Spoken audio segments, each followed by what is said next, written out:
Oh my goodness. Now that is some amazing fruit. Always leave the seeds behind if you can. That, my friends, is the pawpaw.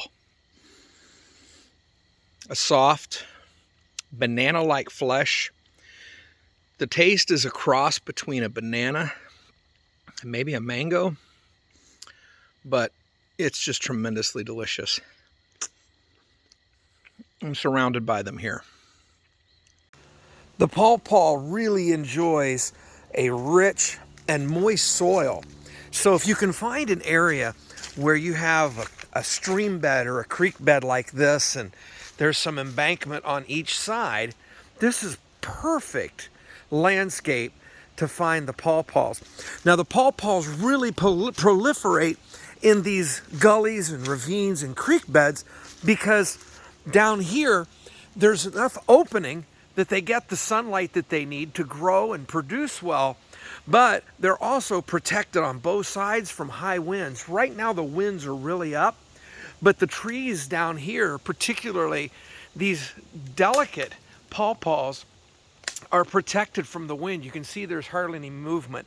That means that their fruit can continue to produce until mature and drop seeds to the forest floor that are going to mature into healthy trees. And you can see that thick undergrowth here. A lot of this is pawpaws.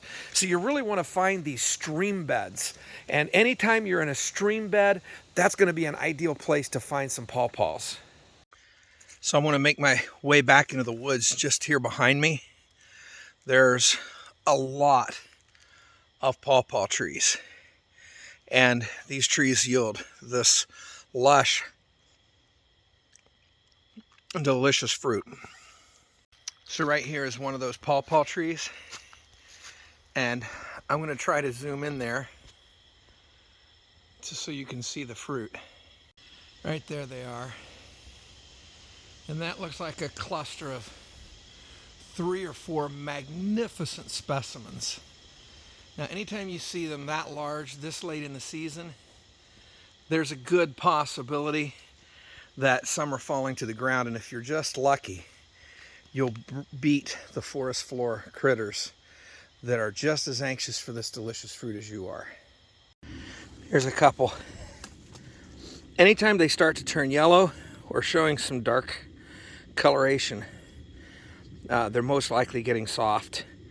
And if they're soft to the touch, it's exactly time to eat them. This one here looks like it was probably damaged on its way to the ground. I'll take that one. All right, there's another one. We're gonna get in there.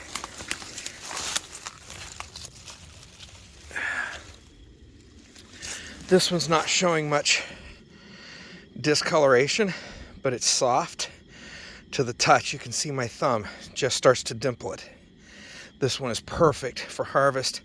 I'm really fortunate to find these on the ground before a critter's found them tonight. And here's some more that's on the ground. And you can see here, see the broken branch? They're lying under the branch.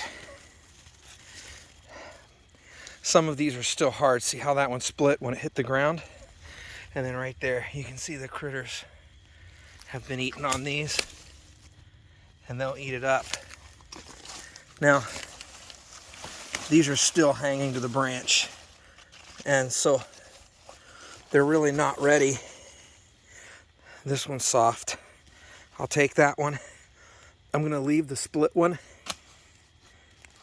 and I'm going to leave those that are still on the branch for the critters and the forest floor. Look at that hidden right in there at the base of this tree. Now this one's got ants in it, but you can see a critter's been eating on that. If I were desperate, I might tear into the flesh of that, but I'm not. So we're gonna leave that for the critters. There's another one that the animals have been eating on the floor, and again, we're just gonna leave that behind. It's not worth the risk of being exposed to microbials. There's my hand behind that leaf. So these are as long or longer than my hand. They're alternating along the branch. Very large leaves, and we'll take a look at the underside. Become familiar with that leaf, because what you'll see in a healthy forest floor where these exist is you'll see these all around me. These are young seedlings. Do not damage the seedlings. It takes years for the pawpaw tree to produce fruit for the forest, as well as the animals and insects that live here, and of course for us. And they deserve a little bit of protection. And so if you'll be gentle, careful, there is no need to break these trees off. So this is a fairly mature tree. The silver gray bark will roughen as the tree matures to 3 to 4 inches. At this point, it should be producing lots of mature fruit. And as you can see, it bends easily with the wind. When the fruit's ready to come down, and there's some fruit hanging right there, a gentle shake will bring the fruit down. If it doesn't come down, move on. So all it really takes to loosen that fruit is just a light shake. That's it. If the fruit doesn't fall, it isn't ready. Your best chances at finding fruit on the ground or just ready to come down from the tree is in stands like this, where literally you have a number of fairly mature trees that are literally not much more than an arm's distance apart. And so these trees here are all at the age they can start producing fruit. And again, that takes anywhere from 3 to 7 years. Look, I just walked over these. I just walked past this. They're so easy to miss on the ground because the leaves are starting to fall. There's another one. So when you find the mature trees, look up and try to locate the fruit. See them hanging right there. There's the fruit. And then we're going to move around the tree and look at it from different perspectives, because sometimes there's fruit hanging and you just can't see it from one location because it's hiding behind those giant leaves. So just a slight change in perspective can reveal the fruit. Right there it is. It was hidden behind that tree branch.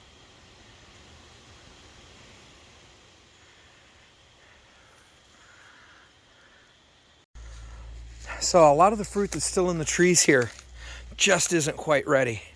But the cool nights and the changing temperatures and the winds that we're experiencing from these storms is going to bring some of this fruit down. So I'm going to come back frequently and check these patches. So that's it for tonight. We left a lot of pawpaws on the forest floor for the critters and the continued population of the trees. And so these we're going to take back. Some of them are still a little hard. We're going to put them in a paper bag. We'll peel and separate the pulp from the seeds. And let these continue to soften up. And then we're going to remove the seeds and freeze the pulp for later use.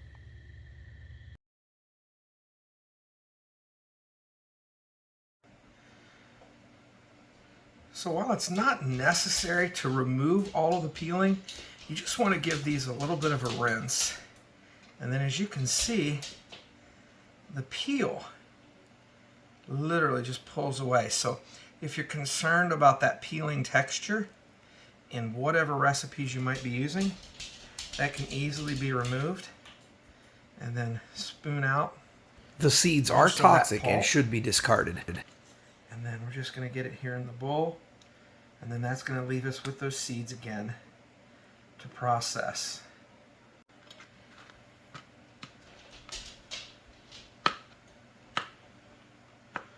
Slippery little guys.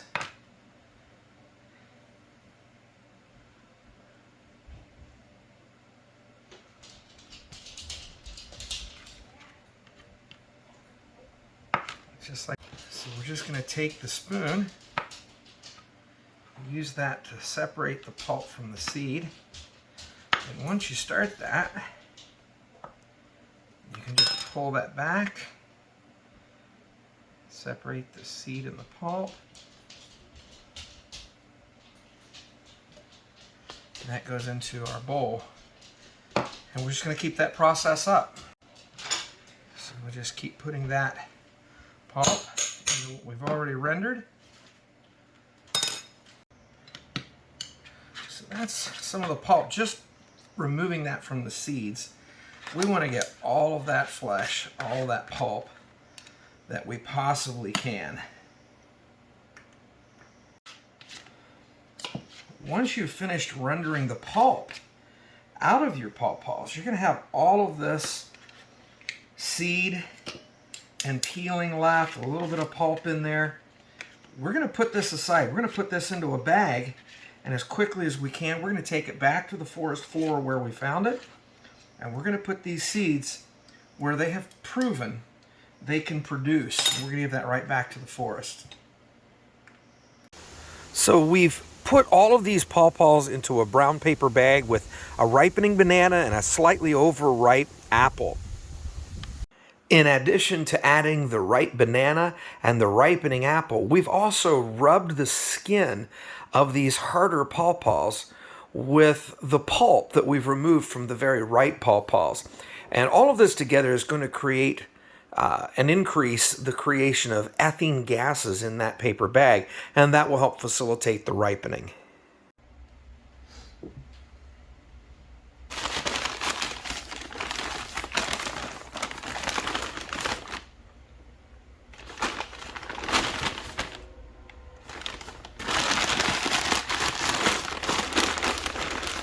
As always, when trying a new wild edible, eat in moderation until you know how this particular food will affect you.